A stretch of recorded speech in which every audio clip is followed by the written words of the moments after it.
6:38, we check back in with Mike Ethel now with business news. Mike has the latest. Hey, good morning, Tammy. We're looking at a steady morning on major markets globally. A bit of a surprise to some, considering the political upheaval that is currently underway in Venezuela. The U.S.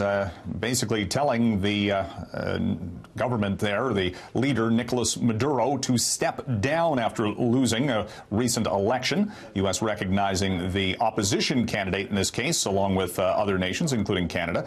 But Venezuela is important globally because it is sitting on the world's largest oil reserve and has major oil operations in the United States under the name brand Citgo. So there could be some sanctions imposed here, and we'll be tracking this for any implications on the energy trade. This morning, we do have the price for oil relatively steady, despite that political unrest. Hydro One and Avista officially calling off their $4.5 billion merger. This is not a surprise. This deal had been pretty much under question after the changing of the board of directors at Hydro One under the Ford government.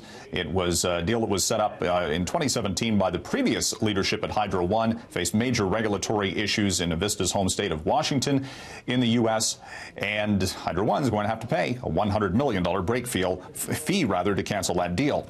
Sign of strength for the Canadian economy. CP Rail earnings very strong in the latest quarter. In fact, a record-breaking year for the Calgary-based company, which is shipping all sorts of oil and grain, specifically in Western Canada. And that is a positive signal on Canada's economic growth prospects.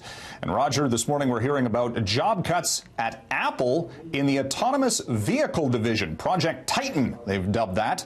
But instead of building autonomous or self-driving cars, Apple is more interested in doing the actual technology that makes autonomous vehicles work. So this could also be in the wake of Apple's slowing sales on various products.